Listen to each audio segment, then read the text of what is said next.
भाजपसोबत राहून राष्ट्रवादी अजित पवार गट आणि एकनाथ शिंदे यांच्या शिवसेना पक्षाची झालेली परिस्थिती म्हणजे दात नसलेल्या वाघासारखी आहे, असा खोचक टोला आमदार रोहित पवार यांनी लगावलाय। ते सगळे वाघ असल्याचं दाखवतात, पण त्यांचे दात भाजपनं काढून घेतलेत, असंही रोहित पवार यांनी म्हटलंय। एकनाथ शिंदे हे ताकदवान नेते आहेत, पण भाजप त्यांची ताकद हळूहळू संपवणार, असा इशारा सुद्धा रोहित पवारांनी दिलाय। दोन्ही शिवसेना एकत्र येण्याच्या चर्चेबाबत रोहित पवार यांना प्रश्न विचारण्यात आला, त्यावर त्यांनी ही प्रतिक्रिया दिली आहे। न अजितदादांचा पक्ष न एकनाथ शिंदे साहेबांचा पक्ष भाजपला सोडतील असं मला वाटतं। अजितदादा आज असते तर भाजपला 100% त्यांनी सोडलं असतं आणि 2029ला या महाराष्ट्राचे मुख्यमंत्री कोण झाले असतील तर अजितदादा पवारच त्या ठिकाणी झाले असते।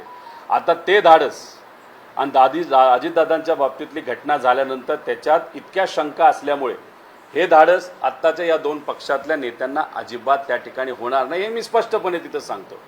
आणि या पक्षातल्या बऱ्याच नेत्यांच्या फायली या दिल्लीला तिथं आहेतच, फक्त होणार एवढंच, काही लोक रुसतील, नाराज होतील, दिल्लीला जातील।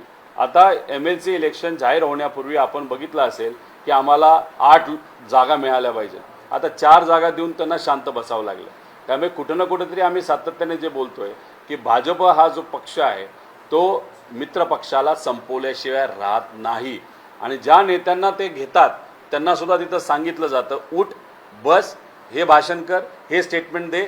सोशल मीडिया अकाउंट सुद्धा जे काँग्रेस आणि आमच्या पक्षातून भाजपमध्ये गेलेले नेते आहेत त्यांचं सोशल मीडिया अकाउंट सुद्धा भाजपच्या कार्यकर्ते नाही तर RSSच्या कार्यकर्त्यांकडनं त्या ठिकाणी हँडल केलं जातं। त्यामुळे हे लोक तिथं कुठेही कुणी साथ भाजपची सोडणार नाही।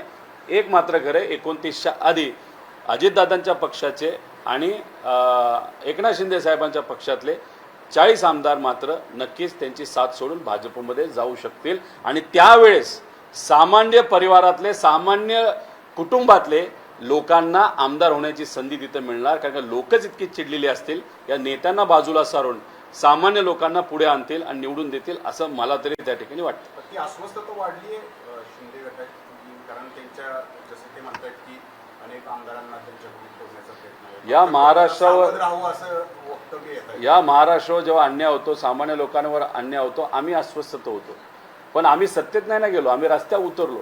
आमचं ते धाडस आहे। तिकडे काय होणार, अस्वस्थता राहणार। एकदा नाराज झाले तरी ऐकलं नाही, दोनदा नाराज झाले तरी ऐकलं नाही, तीनदा नाराज झाले ऐकलं नाही, आता भाजप त्यांना गृहीत धरत जाणार। सत्तेसाठीची अस्वस्थता आहे, सत्तेसाठी अस्वस्थता आहे, नाहीतर उद्या जाऊन आपल्या पक्षाला खाल्लं जाईल याची अस्वस्थता असू शकते। पण विषय एवढाच आहे की भाजपला पण कळलेलं आहे की फक्त गुरगुरलं जाईल, जो वाघ असतो आणि त्याला दातच नसतात त्याची तशी भीती नंतर राहत नसती, अशीच काही परिस्थिती या दोन्ही पक्षाची भाजपबरोबर राहून दुर्दैवाने त्या ठिकाणी झालेली आहे। एकनाथ शिंदे साहेब ताकदवान नेता आहे, पण भाजप त्यांची ताकद हळूहळू संपवणार, हे मात्र त्या ठिकाणी खरं।